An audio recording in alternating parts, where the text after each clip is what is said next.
Hello friends, તો સ્વાગત છે તમારું મારી ચેનલ બિંદીઝ હોમ કિચનમાં। તો ફ્રેન્ડ્સ, આજે હું તમારી સાથે શેર કરવાની છું પાલકની એકદમ ટેસ્ટી અને હેલ્ધી રેસીપી પાલક દાળ, જે આપણે એકદમ ટેસ્ટી એવી ઢાબા સ્ટાઇલ જ બનાવીને તૈયાર કરીશું। તો હવે વિડીયોમાં એન્ડ સુધી બન્યા રહેજો અને વિડીયો ગમે તો લાઈક કરજો। હવે ચાલો રેસીપી શરૂ કરીએ। પાલક દાળ બનાવવા મેં સૌથી પહેલાં અડધો કપ જેટલી ચણાની દાળ લઈ લીધી છે, તેને મિક્સિંગ બાઉલમાં એડ કરી લઈએ।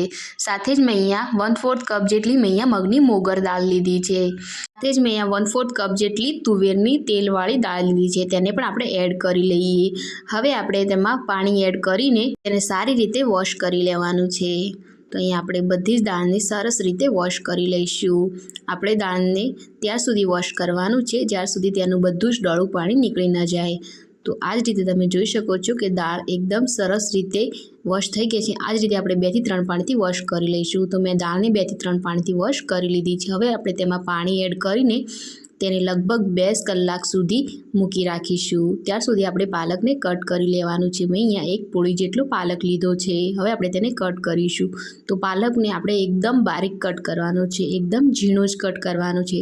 તમે જોઈ શકો છો કે મેં પાલકને પહેલાંથી વોશ કરીને કોરું કરી રાખ્યું છે। આપણે પાલકને કટ કરતી વખતે પાલકને પહેલાંથી જ વોશ કરી લેવાનું છે। તો હવે આપણે આ જ રીતે બધું જ પાલકને એકદમ ઝીણું કટ કરી લઈશું। તો મેં અહીંયા બધા જ પાલકને ઝીણું કટ કરી લીધું છે। હવે તેને સાઈડમાં રાખીશું। તો સાથે જ મેં અહીંયા બધા શાકભાજી પણ કટ કરી લીધા છે। તેમાં મેં અહીંયા ડુંગળી, ટમેટું, લીલું મરચું, લસણ અને આદુને એકદમ ઝીણું કટ કરી લીધું છે। તો અહીંયા બધા શાકભાજી આપણે સરસ રીતે કટ થઈ ગયા છે। તો અહીંયા 2 કલાક જેવું થઈ ગયું છે અને દાળ પણ આપણી સરસ રીતે પલળી ગઈ છે, તમે જોઈ શકો છો। હવે આપણે દાળને બોઇલ કરવા માટે કુકરમાં કાઢી લઈશું। તો મેં અહીંયા દાળને કુકરમાં એડ કરી લીધી છે। સાથે જ મેં તેમાં 2.5 ગ્લાસ જેટલું પાણી એડ કર્યું છે। હવે આપણે તેમાં દાળનો કલર સરસ આવે એ માટે મેં અહીંયા 1/4 ચમચી જેટલી હળદર પણ એડ કરી લીધી છે અને સાથે જ તેમાં 1 ચમચી જેટલું તેલ પણ એડ કરી લીધું છે। હવે આપણે કુકરનું ઢાંકણું બંધ કરી લેવાનું છે અને તેને 3 થી 4 સીટી થાય ત્યાર સુધી તેને બોઇલ થવા દઈશું। દાળ બોઇલ થઈ જાય ત્યાર સુધી આપણે તેનો મસાલો બનાવવા માટે આપણે તેમાં 3 થી 4 ચમચી જેટલું તેલ કઢાઈમાં એડ કરી લેવાનું છે। સાથે જીરું પણ એડ કરી દઈશું। જીરું કકડાઈ જાય એટલે આપણે તેમાં ચપટી જેવી હિંગ પણ એડ કરી લેવાની છે। હવે આપણે તેને 1 ચમચાની મદદથી હલાવી લઈશું। ગેસની ફ્લેમ આપણે મીડિયમ જ રાખવાની છે।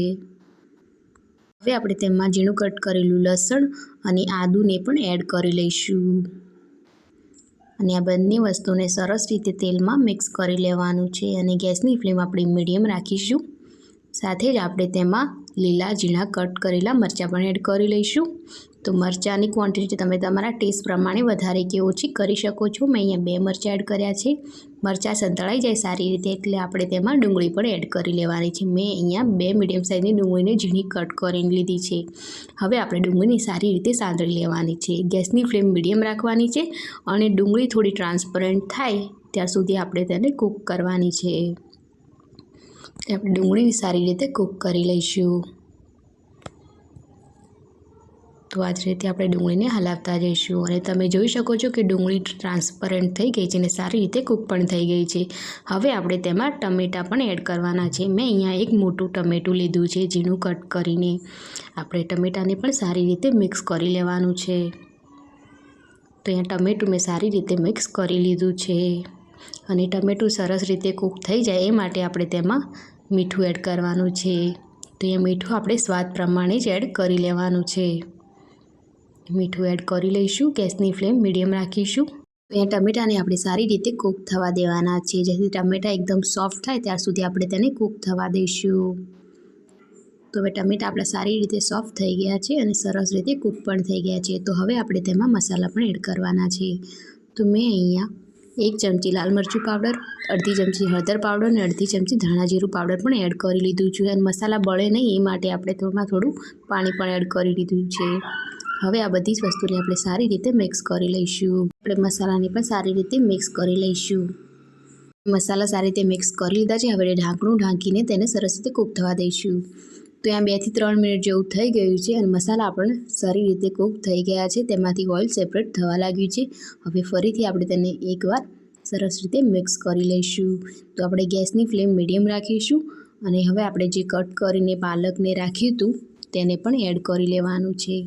તો અહીંયા આપણે બધો જ પાલક એડ કરી લઈશું। તો પાલક શિયાળામાં એકદમ ફ્રેશ તો આવતો જ હોય છે અને બધાના ઘરમાં બનતો જ હોય છે। તો પાલક ખૂબ જ હેલ્ધી છે, તો આ રેસીપી એકવાર જરૂરથી ટ્રાય કરજો। હવે આપણે પાલકને સારી રીતે મિક્સ કરી લઈશું। પાલક ખૂબ જ જલ્દી એવો સોફ્ટ પણ થઈ જાય, તો આપણે આ રીતે તેને હલાવતા જઈશું જેથી પાલક સરસ રીતે સોફ્ટ થઈ જાય। તો તમે જોઈ શકો છો કે અહીંયા આપણો પાલક સરસ રીતે મિક્સ થઈ ગયો છે। આપણે તેને આ જ રીતે હલાવતા જઈશું જેથી પાલક એકદમ સોફ્ટ થઈ જાય।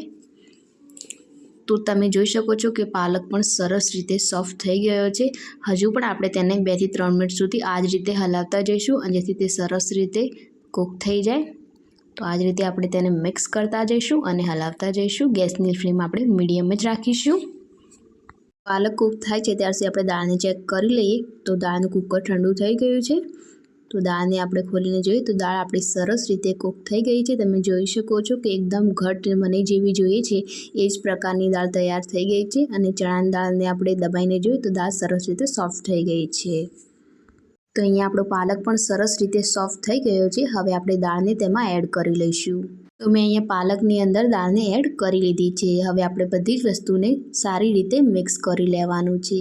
હવે આપણે આ બધી જ વસ્તુને સરસ રીતે મિક્સ કરી લેવાનું છે। તો બધી જ વસ્તુને સરસ રીતે મિક્સ કરી લઈશું આપણે। મેં અહીંયા દાળને સારી રીતે મિક્સ કરી લીધી છે। હવે આપણે જે કુકરમાં થોડું પાણી એડ કરીને ફરીથી દાળમાં એડ કરી લઈશું અને ફરીથી આપણે તેને મિક્સ કરી લેવાનું છે। તો અહીંયા દાળની કન્સિસ્ટન્સી તમે તમારા ટેસ્ટ પ્રમાણે એડજસ્ટ કરી શકો છો। હવે આપણે ફરીથી આ દાળને સરસ રીતે મિક્સ કરી લેવાનું છે। તો અહીંયા દાળ આપણે સરસ રીતે મિક્સ કરી લીધી છે। હવે આપણે તેને સારી રીતે કૂક થવા દેવાની છે, તે માટે આપણે ઢાંકીને તેને 2 થી 3 મિનિટ સુધી સારી રીતે કૂક થવા દઈશું।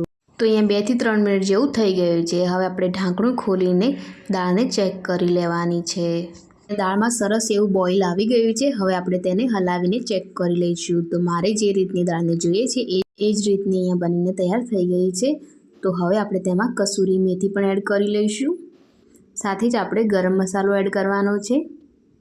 અડધી ચમચી આપણે ગરમ મસાલો એડ કરી લઈશું। આપણે અહીંયા કોઈ પણ જાતના આખા મસાલા નથી એડ કર્યા। હવે આપણે ફરીથી દાળને સરસ રીતે એકવાર મિક્સ કરી લેવાની છે। તો આપણે એકદમ ટેસ્ટી એવી દાળ તો બનીને તૈયાર થઈ ગઈ છે, પણ દાળને હજુ વધારે ટેસ્ટી બનાવવા માટે આપણે તેના ઉપર એકદમ ટેસ્ટી એવો વઘાર પણ કરવાનો છે, જેથી દાળનો ટેસ્ટ એકદમ ઢાબા સ્ટાઇલ જ આવશે। તો હવે આપણે વઘાર કરી લઈશું। તો વઘાર માટે મેં અહીંયા 3 ચમચી જેટલું ઘી ગરમ કરીને લઈ લીધું છે। તેમાં આપણે 1 ચમચી જેટલું કશ્મીરી લાલ મરચું પાવડર એડ કરી લેવાનું છે અને તેને સારી રીતે મિક્સ કરી લઈશું। ત્યારબાદ જ આપણે આ વઘારને તેના ઉપર એડ કરી લેવાનું છે। તમે ઘીની જગ્યાએ ઓઇલ પણ એડ કરી શકો છો, પણ ઘીનો ટેસ્ટ સરસ આવશે એટલે આપણે ઘી એડ કરીશું। વઘારને એડ કરી લઈશું તેમાં। તો આપણી એકદમ ટેસ્ટી, હેલ્ધી અને ચટાકેદાર ઢાબા સ્ટાઇલ પાલક દાળ બનીને તૈયાર થઈ ગઈ છે। ફ્રેન્ડ્સ, તમે આ રેસીપી એકવાર જરૂરથી ટ્રાય કરજો। વિડીયો ગમે હોય તો વિડીયોને લાઇક અને મારી ચેનલ પર નવા હો તો ચેનલને સબસ્ક્રાઈબ જરૂરથી કરજો। ફરી મળીશું નવી રેસીપી સાથે, ત્યાર સુધી આવજો।